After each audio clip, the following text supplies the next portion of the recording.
Good morning, dear students. मैं Avinash Agarwal, assistant professor of zoology from government Bangur college टिटवाना।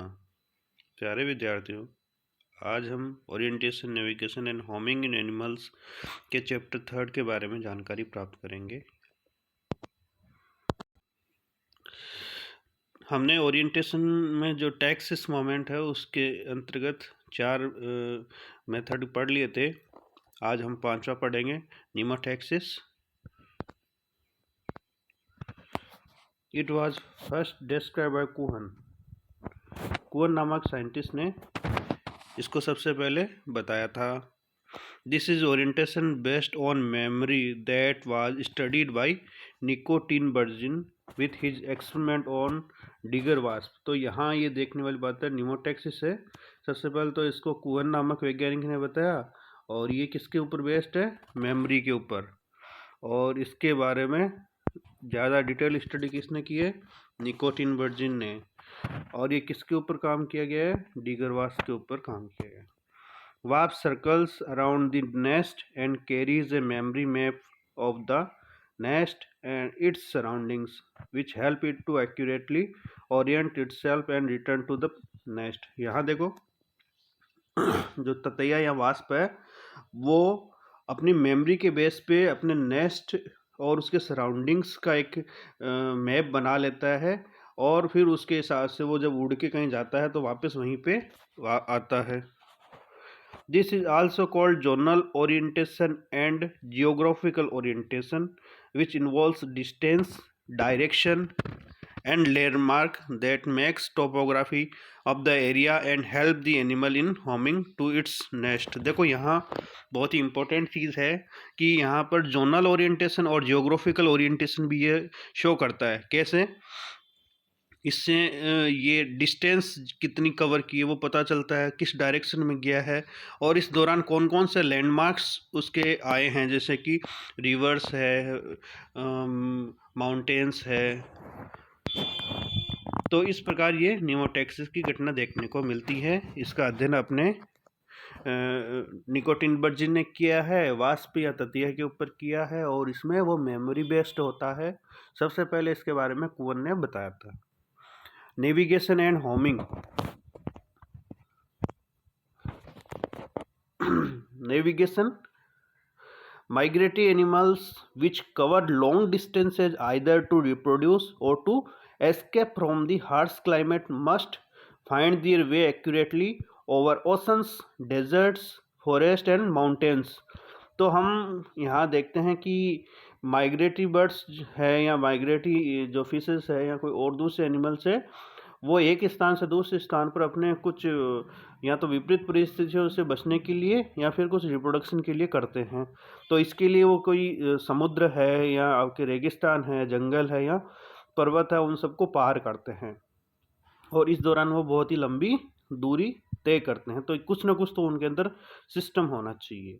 Fishes, birds and many invertebrate possess extraordinary capabilities to cross oceans, desert and mountains in order to reach their destination। तो वो कौन सा system है जिसकी वजह से ये इस तरीके से डिस्टेंस कवर कर पाते हैं?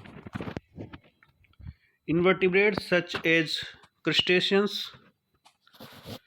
amphipods, ants, bees and wasps possess strong homing and navigational instinct and are guided by the sun, moon, stars and topography of the area in the following accurate route। तो यहाँ देखो कि ये इसके लिए गाइड के रूप में सन, मून, स्टार्स और टोपोग्राफी ऑफ द एरिया, यानी कि उस एरिया की कलाकृति या भौतिक कारक है, उनको सूर्य की जो लाइट है, चंद्रमा की लाइट है, स्टार्स है, उनका जो सिस्टम है, उसके आधार पे ये क्रस्टेशियंस है जो इनवर्टिब्रेट फाइलम में आते हैं, कुछ एम्फीपोड्स, एंट्स और बीज, वास्प इत्यादि है, वो अपना मोमेंट दिखाते हैं।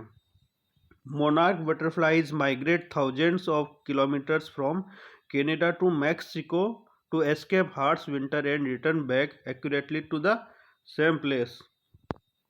तो यहाँ पे देखो मोनार्क बटरफ्लाई है, वो हजारों किलोमीटर चल के कनाडा से मैक्सिको आती है, और जो ठंडी विंटर है, सर्दियां हैं, उससे बचने के लिए, और पुनः वो अपनी स्थान को लौट जाती हैं।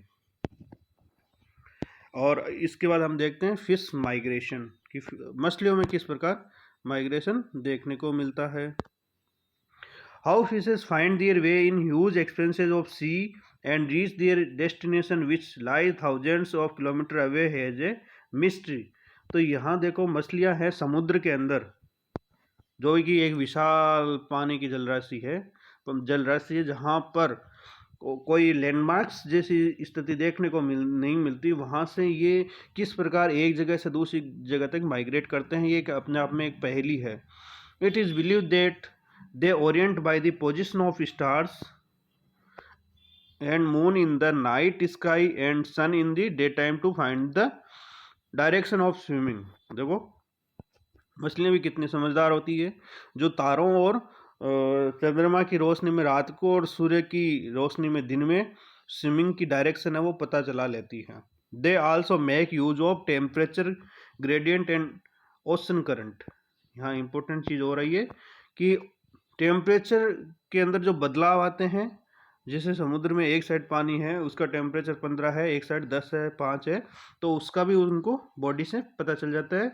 और साथ ही ओशन करंट है, वो उसको फील कर पाती है, which help them in swimming and also in navigation. तो यहाँ नेविगेशन क्या है, एक ऐसा सिस्टम है जिसमें कि माइग्रेशन के दौरान एनिमल्स अपनी लोकेशन को ट्रेस कर सकते हैं, अपने रूट को ट्रेस कर सकते हैं।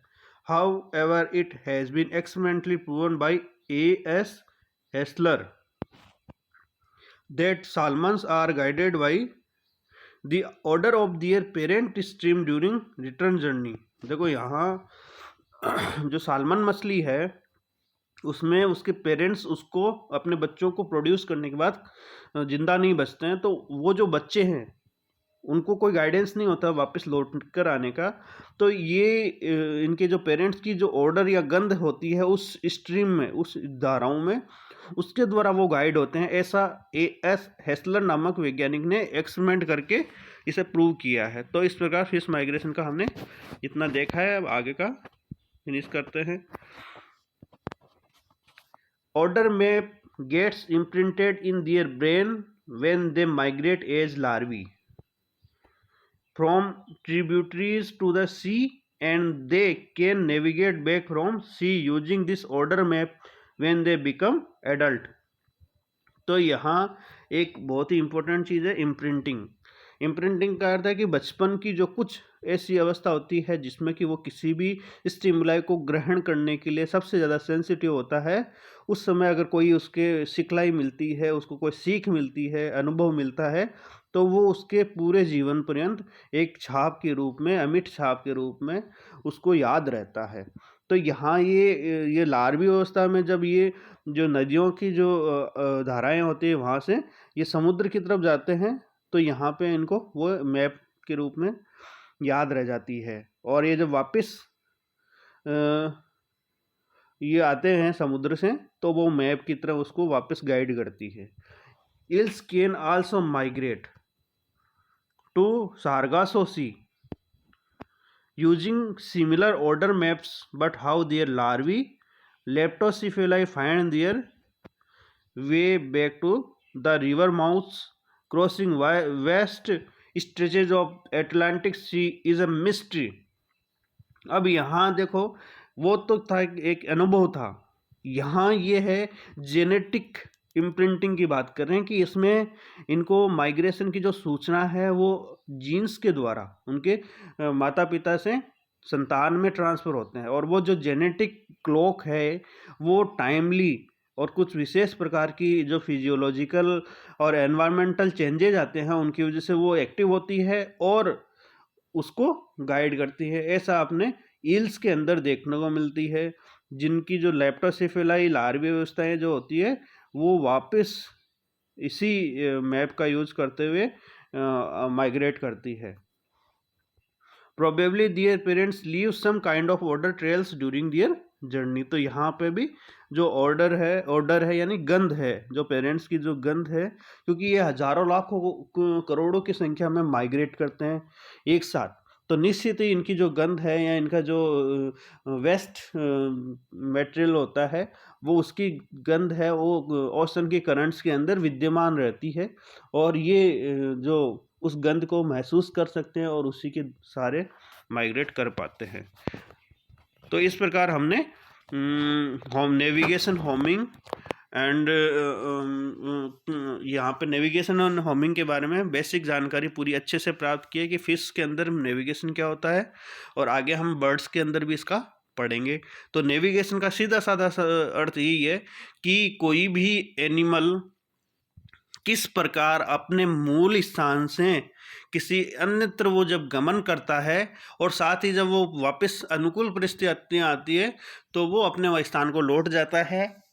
और ऐसी परिस्थितियों में कई बार क्या उनको पता नहीं होता कि भाई किस तरीके से आना जाना है, फिर भी वो बहुत इजीली माइग्रेट कर पाते हैं। तो इसके लिए कोई अप्रत्यक्ष कोई सिस्टम होता है जो उसको गाइड करता है, जिसको हमने नेविगेशन सिस्टम का नाम दिया है।